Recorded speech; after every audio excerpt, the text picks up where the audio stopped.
Que el Señor nos bendiga, hermanos.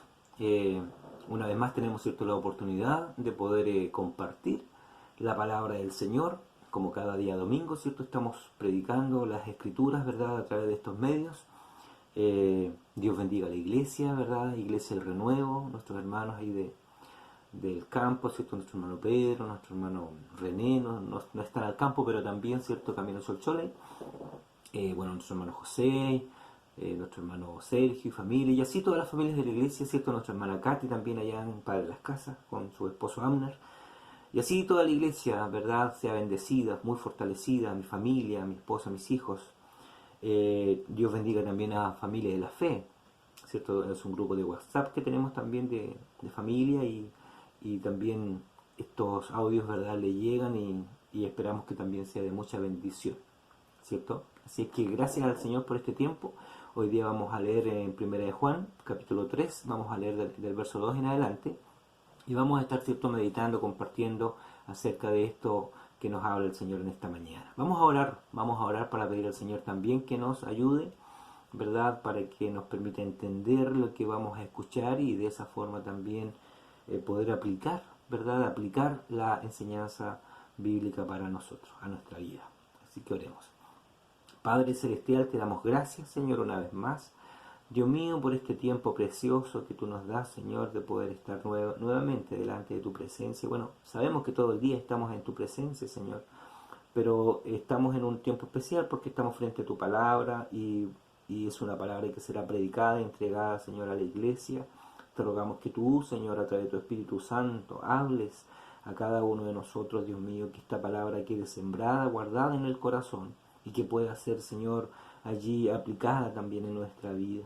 Señor, bendice a todos los que van a escuchar este mensaje, Dios mío, en el nombre poderoso de Jesucristo, nuestro Señor y Salvador. Amén. Amén, hermanos. Bueno, vamos a leer entonces la palabra del Señor. Dice así, Primera de Juan, capítulo 3, desde el verso 12 en adelante. Amados, ahora somos hijos de Dios, y aún no se ha manifestado lo que hemos de ser. Pero sabemos que cuando Él se manifieste, seremos semejantes a Él, porque le veremos tal como Él es. Y todo aquel que tiene esta esperanza en Él, se purifica a sí mismo, así como Él es puro. Todo aquel que comete pecado infringe también la ley, pues el pecado es infracción de la ley. Y sabéis que Él apareció para quitar nuestros pecados, y no hay pecado en Él. Todo aquel que permanece en Él no peca. Todo aquel que peca no le ha visto ni le ha conocido. Hijitos, nadie os engañe. El que hace justicia es justo como Él es justo. El que practica el pecado es del diablo, porque el diablo peca desde el principio. Para esto apareció el Hijo de Dios, para deshacer las obras del diablo. Todo aquel que es nacido de Dios no practica el pecado, porque la simiente de Dios permanece en él y no puede pecar, porque es nacido de Dios. En esto se manifiestan los hijos de Dios y los hijos del diablo. Todo aquel que no hace justicia y que no ama a su hermano no es de Dios. Amén. Hasta ahí entonces, ¿cierto?, la palabra del Señor, en la cual, como digo, vamos a estar meditando. Como introducción, ¿cierto?, recordemos que Juan, ¿verdad?, en esta carta, ¿cierto?, está ya sin duda en el ocaso de su vida, probablemente por allá por el año 95, ¿verdad?, obviamente. Él se enfrentaba a la herejía gnóstica, ¿verdad?, a estos falsos predicadores, falsos profetas, falsos apóstoles, falsos maestros, ¿verdad? Estas personas que se decían ser hijos de Dios, pero que en realidad no lo eran, ¿cierto? Eran personas que negaban la deidad de Cristo, eran personas que negaban la existencia del pecado en sus vidas, eran personas que claramente no amaban a sus hermanos.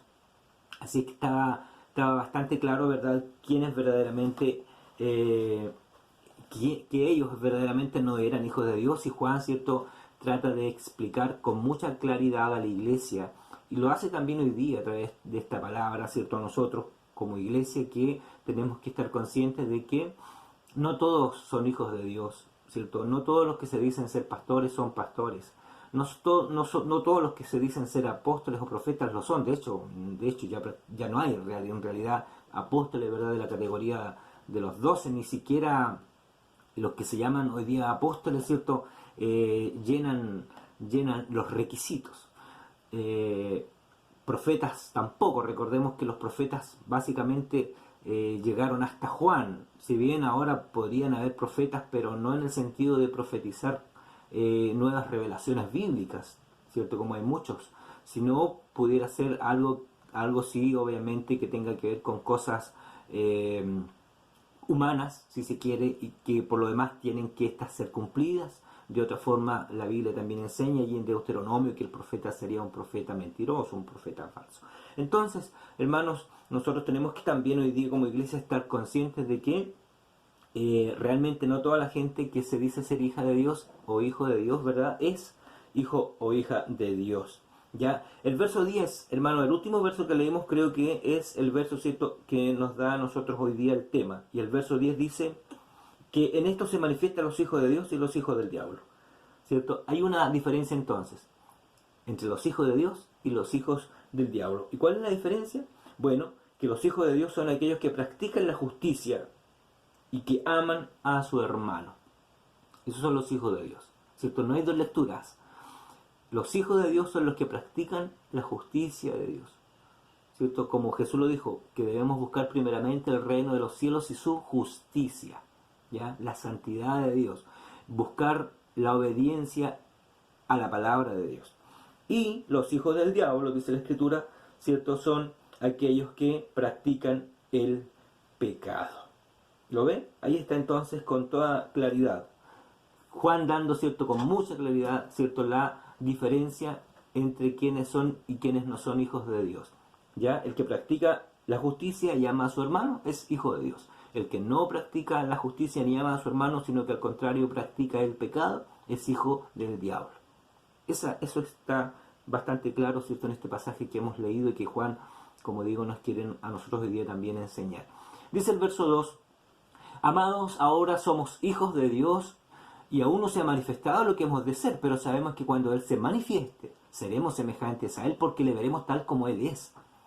Este pasaje, ¿cierto?, este verso 2, Juan aquí está, ¿cierto?, dando por hecho que le está hablando a creyentes, ¿cierto?, a hijos de Dios. Si usted es una hija o un hijo de Dios, este pasaje es para usted. Amado, dice, ahora somos hijos de Dios, porque antes no lo éramos, ¿cierto? Antes de nosotros venir al Cristo en arrepentimiento y fe, nosotros no éramos hijos de Dios, éramos hijos del diablo.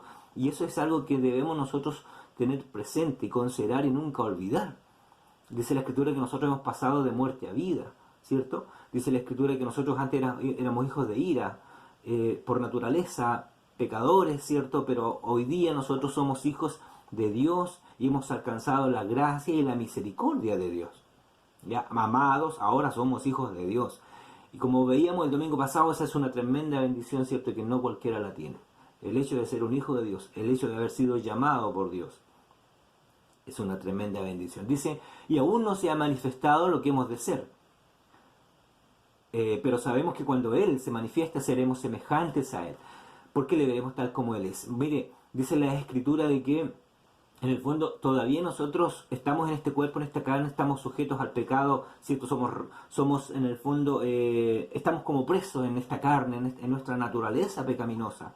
Y por eso es que dice la Escritura que aún no se ha manifestado lo que hemos de ser, porque está claro que cuando Jesús, ¿cierto?, se manifieste, dice que nosotros seremos semejantes a Él. Semejante, ¿cierto? Esta palabra en el griego es homoios, y tiene que ver con el nuevo cuerpo glorificado que nosotros en el fondo vamos a tener, ¿cierto? Cuando Jesucristo aparezca, ¿cierto?, en las nubes, dice que nosotros seremos semejantes a Él. Es decir, en ese sentido, en ese cuerpo nuevo, en ese aspecto glorificado que nosotros también vamos a tener. Recuerde que dice la Escritura que en 1 Corintios 15, versos 51 y 52, dice, he aquí os digo un misterio, dice el apóstol Pablo, que no todos dormiremos, en el sentido que no todos moriremos, pero sí que todos seremos transformados en un momento, en un abrir y cerrar de ojos, ¿cierto? Al final trompeta. Entonces, el Señor, cuando Jesucristo, ¿cierto?, venga, nosotros, dice la Escritura, que cuando Él se manifieste, nosotros, ¿cierto?, seremos también semejantes a Él, porque le veremos tal como Él es. Entonces, cuando Jesucristo venga, nosotros vamos obviamente, ¿cierto?, a ser semejante a Él en ese sentido. Vamos a ser transformados, vamos a tener, ¿cierto?, un cuerpo también glorificado. Vamos a ser como Él en ese sentido, vamos a ser semejantes al Señor. Hoy día, obviamente, no somos como Él en ese aspecto. Somos todavía de carne y de hueso, sujetos a la falta, al pecado, al error, ¿cierto?, a errar el blanco. Por eso tenemos que tener también ahora esa confianza de que llegará el momento en que podremos realmente librarnos, ¿verdad? Librarnos de esta carne de pecado, de este cuerpo de muerte, ¿verdad? De esta naturaleza pecaminosa, que como dijo el apóstol Pablo, el pecado que mora en mí, ¿verdad? Y que claramente nos causa tristeza cada vez que fallamos al Señor, cada vez que pecamos. Dice la historia, me encanta la historia de David, ¿cierto? Cuando el rey David en el pasado pecó de adulterio con Betsabé, la esposa de uno de sus soldados más importantes, Urías Eteo. Dice que David, obviamente, después de que fue confrontado por su pecado por el profeta Natán, David se arrepiente. Se arrepiente al cabo como de un año prácticamente después de haber callado su pecado. Finalmente viene el profeta y lo encara, ¿cierto? Le dice que él había pecado contra el Señor y contra su prójimo, tomando la mujer del soldado de él, ¿verdad? Y ese pecado de adulterio le trajo como consecuencia realmente mucha tristeza, mucha calamidad posteriormente en su reino, en su familia. Entonces, pero con todo David se arrepiente. Y él, ¿cierto?, en el Salmo 51 reconoce que realmente sus huesos se habían, dice, como que envejecido, se había enfermado prácticamente, ya no comía, estaba anímicamente mal, estaba realmente enfermando al hombre. ¿Por qué? Porque no había confesado su pecado. Y dice, lo dice claramente, mientras callé se envejecieron mis huesos, en mi gemir todo el día. Entonces había obviamente una tristeza allí de parte de David hacia el Señor, porque él sabía que había fallado y obviamente sabía que le había fallado al Señor. Porque cuando nosotros le fallamos a alguien, pecamos contra una persona, en primera instancia nuestro pecado es vertical y luego horizontal. Primero pecamos contra Dios y luego, ¿cierto?, contra la persona. Entonces David estaba muy triste. Eso es lo que acontece entonces cuando un hijo de Dios falla, cuando un hijo de Dios peca. Dice la Escritura que en el verso 3, todo aquel entonces que tiene esta esperanza, la esperanza de que Jesucristo venga y que usted sea transformado, ¿verdad?, arrebatado y transformado y sea semejante al Señor, todo aquel que tiene esta esperanza se purifica a sí mismo así como Él es puro. ¿Ve? La idea es la misma, la idea, ¿cierto?, de la purificación en el pasado tenía que ver con un lavamiento, ¿verdad?, un lavamiento externo para ser purificado. Los sacerdotes para oficiar en el santuario, en el templo, en el tabernáculo, antes del templo, tenían que purificarse, tenían que lavarse. Había todo un tema de purificación en el pueblo judío. Entonces, este tema, ¿cierto?, de la purificación tiene que ver con eso, con un lavamiento externo. Si alguien, por ejemplo, tocaba un cadáver, tenía que lavarse, tenía que purificarse. Tiene que ver con eso. Obviamente hoy día nosotros no estamos sujetos a ese tipo de leyes o de rituales, que por lo demás eran muy necesarios en su momento. Nosotros hoy día lo vemos esto más bien de un punto de vista espiritual. Dice que el que tiene la esperanza de que Jesucristo venga, le arrebate y él sea transformado, tiene la obligación de purificarse a sí mismo, así como el Señor es puro. ¿Y cómo es que nosotros nos purificamos? ¿Cómo es que nosotros nos lavamos? Bueno, dice la Escritura, ¿cierto?, en el libro de Efesios, que nosotros, ¿cierto?, somos la iglesia de Cristo, ¿verdad? Somos la iglesia de Cristo. Y dice la Escritura que cuando el Señor venga, dice que tomará a la iglesia y dice que Él se llevará a una iglesia limpia, ¿verdad? Una iglesia purificada, una iglesia, ¿cierto?, lavada. Mire, voy a leer mejor el pasaje porque no quiero decirlo de forma incorrecta. Mire, primera en Efesios capítulo 5, 6, me parece. A ver, vamos a ver el tiro acá. Aquí está. Bueno, esta es una analogía con respecto a Cristo y la iglesia y el matrimonio, el hombre y la mujer. Dice, aquí está, miren, capítulo 5 de Efesios, verso 25. Dice, maridos, amad a vuestras mujeres, así como Cristo amó a la iglesia y se entregó a sí mismo por ella para santificarla, habiéndola purificado en el lavamiento del agua por la palabra, a fin de presentársela a sí mismo una iglesia gloriosa que no tuviese mancha ni arruga ni cosa semejante, sino que fuese santa y sin mancha. Entonces esa es la idea, hermanos, de la purificación. Tiene que ver con eso, con que nosotros nos, de forma personal, ¿cierto?, nos purifiquemos, ¿cierto?, para presentarnos delante de nuestro Dios limpios, puros. ¿Y cómo es que nos purificamos? No es duchándonos todos los días, ¿verdad?, con el mejor champú, el mejor jabón. No, es limpiándonos, ¿cierto?, espiritualmente por medio del agua de la palabra. La palabra de Dios es como ese río de agua viva, ¿cierto?, que va purificando nuestro interior, nuestro ser, nuestra alma. Bien, la verdad es que en la medida que nosotros vamos leyendo la palabra de Cristo, como dice Pablo en su carta a los Colosenses, que ésta debe morar en abundancia en nuestro corazón, y que nosotros vamos limpiando nuestra mente, vamos limpiando nuestros pensamientos, ¿verdad? Vamos como dice, evitando pecar, como dice el salmista, Salmo 119, dice, en mi corazón he guardado tus dichos para no pecar contra ti. Con Salmo 119, ¿con qué guardará el joven su camino? Con guardar tu palabra. Entonces, tiene que ver con eso, la purificación tenía que ver con eso. Entonces, Juan le dice a la iglesia, nos dice a nosotros hoy día, que si nosotros tenemos la esperanza de que Jesucristo vuelve y nos arrebata y que por lo demás vamos a ser transformados también nosotros, nos purificamos todos los días, así como el Señor es puro, nos purificamos. Entonces la pregunta es, ¿cuántos de nosotros estamos todos los días leyendo la Biblia un poquito siquiera? ¿Cierto? Versículo a versículo, reglón tras reglón, punto tras punto, en fin. Dice la Escritura que nosotros todos los días tenemos que estar, ¿cierto?, alimentándonos. Es como, este es nuestro alimento espiritual, ¿cierto? Si usted hoy día no almuerza, no toma once, en la noche yo creo que anda con dolor de cabeza. Imagínense lo que significaría si usted no lee la Biblia en una semana. Obviamente que su cuerpo, su disco duro, en vez de llenarse de buena información, se va a llenar de malas cosas. De malas cosas. Por eso es que nosotros diariamente tenemos que estarnos, ¿cierto?, purificando, lavando, limpiando a través del agua de la palabra, que en este caso sería leyendo la Biblia. En una oportunidad Pedro, ¿cierto?, estuvo allí en la casa cuando Jesús estaba lavando los pies de los discípulos. Y dice la Escritura que Jesús le dice a Pedro, Pedro, te voy a lavar los pies, aquí tengo la toalla, ¿verdad?, un lavatorio. Y bueno, Pedro le dice, no, Señor, tú no me lavarás los pies a mí jamás, yo debería lavarte a ti. Y Jesús le dice a Pedro, Pedro, mira, si yo no te lavare, tú no tendrás parte conmigo. Entonces Pedro le dijo, chuta, Señor, entonces no solo los pies, lávame completo, de la cabeza hasta los pies. Y Jesús le dice, y aquí está la clave, Jesús le dice, Pedro, el que está limpio, no necesita sino solo lavarse los pies, pues está todo limpio, está limpio ya.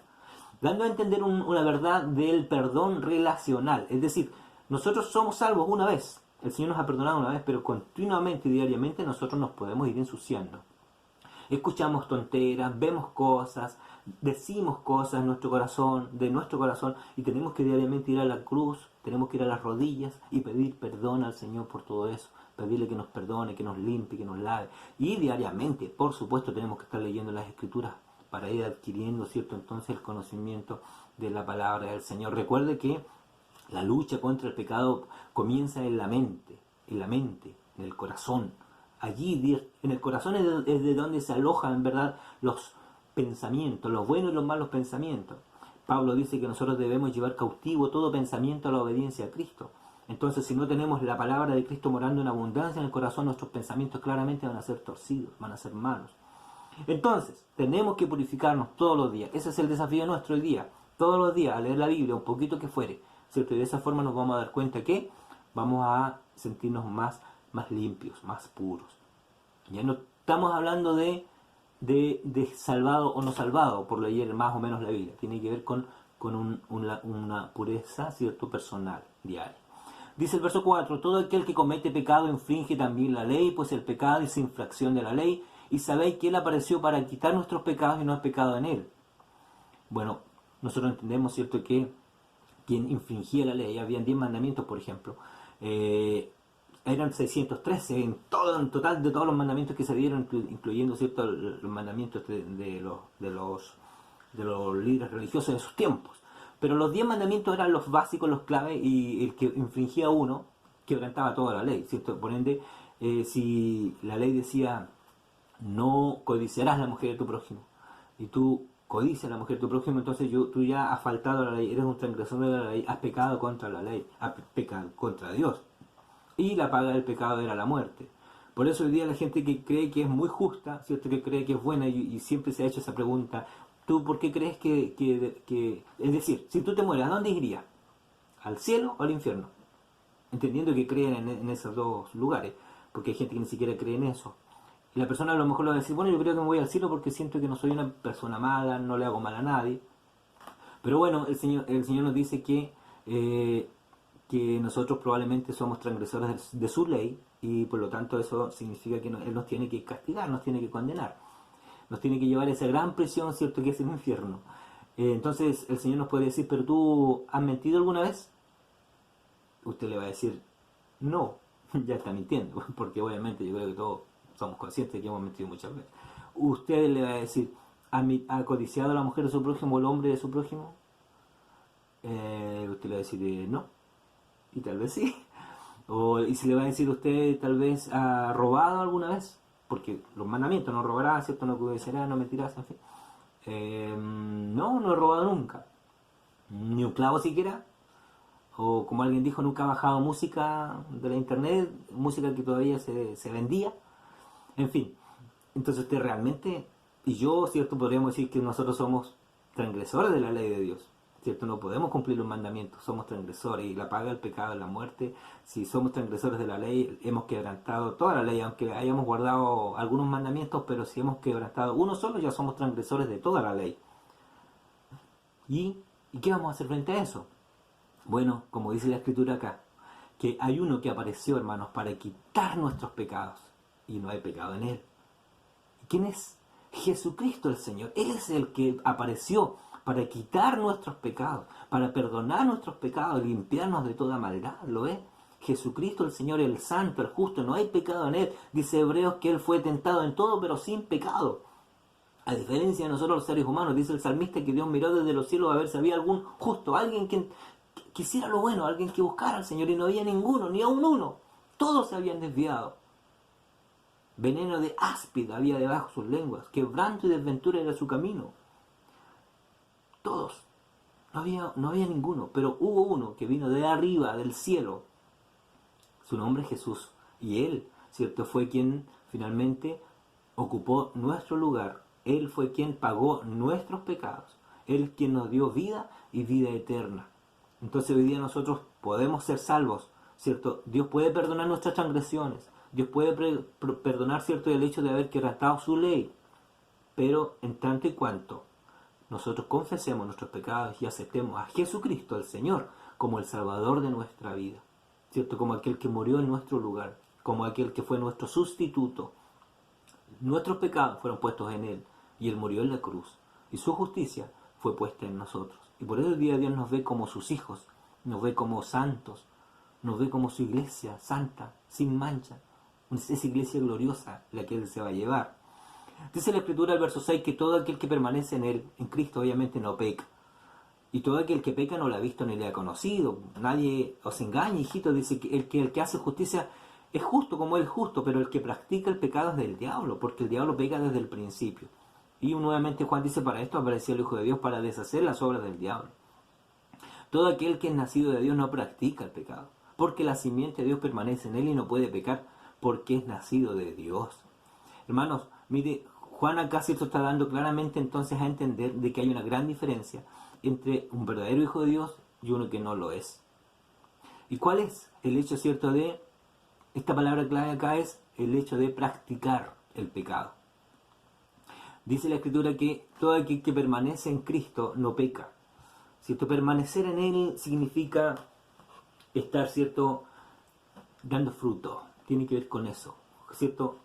Cuando Jesús dijo en una oportunidad la parábola, ¿cierto?, de la vid, ¿cierto? Él dijo, todo aquel que permanece en mí lleva mucho fruto, que Él era la vid, nosotros los pámpanos, ¿cierto? Y todo aquel que permanecía en Él llevaba mucho fruto. Entonces, si nosotros no tenemos frutos dignos de arrepentimiento, si en nosotros no hay amor, no hay justicia, no hay paz, no hay gozo, no hay fe, no hay nada de los frutos del Espíritu, no tenemos al Señor, ¿cierto? Entonces, nosotros tenemos que estar claros en esto. Así que si nosotros permanecemos en Cristo, tenemos que tener frutos. Dice la Escritura, y por ende, Dice, todo aquel que permanece en Él no peca, por ende no pecamos. ¿Qué quiere decir con que no pequemos? ¿Que ahora somos santos, somos perfectos, somos inmaculados? ¿O que poco menos que nos falta un poquito para tener alas? No, nosotros igual pecamos diariamente, como ya hemos dicho, a veces un mal pensamiento, una mala actitud, un mal deseo, una mala palabra. Si el Señor tan solo nos juzgara conforme a nuestros pensamientos, estaríamos todos condenados. Pecamos diariamente. El tema está en que nosotros, hermanos, no practicamos el pecado, ¿cierto? La práctica como algo continuo, ¿cierto? Tiene que ver con eso. Practicar el pecado, ¿cierto? Tiene que ver con continuar pecando. Nosotros, ¿cierto? Una vez que hicimos nuestra confesión de fe, se supone que ya no continuamos viviendo en pecado, ¿cierto? El pecado ya no es nuestro patrón de vida. Juan usa hamartía, que dicho el término griego para pecado es hamartía. Juan usa hamartía como una condición o cualidad del hombre. Entonces el pecado ya no es nuestra condición natural. Nosotros ya no vivimos para el pecado. Nosotros luchamos contra el pecado. Nosotros evitamos pecar contra Dios. Como dijo David, en mi corazón he guardado tus dichos para no pecar contra ti. ¿Ve que hay una gran diferencia? Hay una gran diferencia. Mire, Juan 8, 21 al 24 dice algo muy importante. Juan 8, 21 al 24 del Evangelio de Juan, si no de la primera carta, del Evangelio de Juan, dice así. Juan 8, 21 al 24 dice así. Vamos a leer estos versículos. Dice así, mire.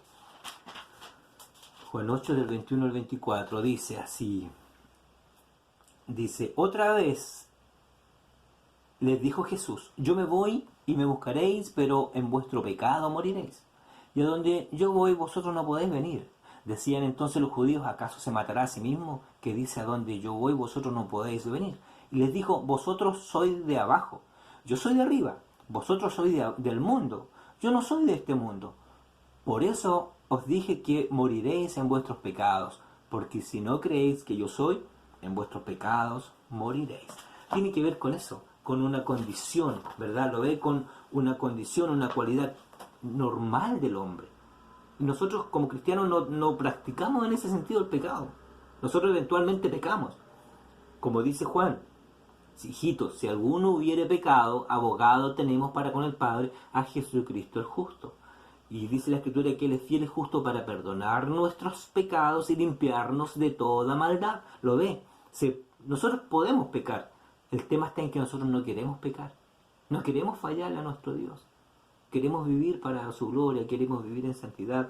Sabemos el precio que cuesta, ¿cierto?, el pecado. El pecado es terrible, el pecado es malo, el pecado es como la lepra. Nos puede destruir a sí mismo, se va destruyendo la persona. El pecado es como el cáncer que le va matando de a poquito. Es terrible. Entonces tiene que ver con eso, que el que practica el pecado entonces no es de Dios. Obviamente el que practica el pecado, dice la Escritura, es del diablo. El griego dice es procedente del diablo, o procedente del diablo es. Entonces tiene que ver con eso. Hay una gran diferencia entonces, que el que es nacido de Dios, dice la Escritura, que la simiente de Dios permanece en él. Por eso es que no puede continuar pecando, porque es una persona nacida de Dios. Por eso es que no puede continuar pecando, no puede, es imposible que tenga una vida de pecado. Una vez que hizo una confesión de fe y creyó en Cristo como su Salvador, se bautizó en el agua, en fin, no puede seguir siendo la misma persona. Se supone que tiene que haber cambiado su vida, su naturaleza cambió. ¿Por qué? Porque la simiente de Dios, esta simiente, ¿cierto?, dice que permanece en la persona, la simiente de Dios, ¿cierto? No puede continuar pecando, por lo tanto. Bueno, entonces, como leíamos, dice la Escritura que en esto entonces nosotros conocemos y de hecho se hacen manifiestos los hijos de Dios y los hijos del diablo. Está claro. Usted tiene que hacer entonces hoy día esta diferencia de los que dicen ser y los que no son. O no, al revés. Los que son y los que se dicen ser. Usted tiene la capacidad de reconocerles entonces, en la medida, ¿cierto?, que usted pueda examinar sus vidas, ver sus frutos, ¿cierto?, considerar si se vive o no en pecado. Está claro entonces de que una vida transformada es evidente. Eso es evidente, se da cuenta, uno se da cuenta, se ha dado cuenta de esos clásicos dichos que se dice, yo antes era una persona borracha, era una persona aquí y allá, engañaba a mi esposa, le pegaba a medio mundo, pero hoy día no, hoy día vivo para mi esposa, soy un hombre de hogar, trabajo honestamente, amo a mis hijos. Esa es una persona que claramente Dios le cambió, le transformó, ¿cierto? Pero como digo, hay muchos que todavía siguen diciendo, Señor, Señor, ¿cierto? Pero Jesús le dice, ¿por qué me llaman Señor si no hacen lo que yo les digo? De cierto les digo que ustedes son hijos del diablo. Hijos del diablo, lo sigue diciendo el Señor en su palabra. Me encanta una historia, ¿cierto? Que escuché hace años atrás, Pastor Roger, Adrián Roger la contaba, y la cuento de nuevo yo. Dice que se trata de una niñita, ¿verdad? Que estaban en un auditorio, en un culto, ¿verdad? Allí estaba un hombre predicando la palabra, entregando el sermón, y estaba, ¿cierto? Una niñita sentada más atrás y al lado de ella había un señor con abrigo largo, grande, en fin, y estaban todos escuchando el sermón cuando de repente este señor al lado de la niñita del abrigo largo se para y le dice, hey, predicador, eh, yo creo que tú estás hablando puras falsedades, puras mentiras. En realidad yo pienso que tú lo único que estás haciendo es estás soñando, predicador. Tú estás soñando, todo lo que tú hablas es mentira. Entonces la niñita, con mucho cuidado, le toca el abrigo, le dice, Señor, ¿ve a ese señor que está adelante predicando? Él es mi papá, le dice. ¿Ve a esa señora que está ahí en primera fila, muy elegante, bonita? Ella es mi mamá. Ve, le dice, este abrigo nuevo, este vestido y estos zapatitos nuevos. Me los compró mi papá. Antiguamente mi papá jamás nos habría comprado una ropa nueva, ni zapatos nuevos, nada, porque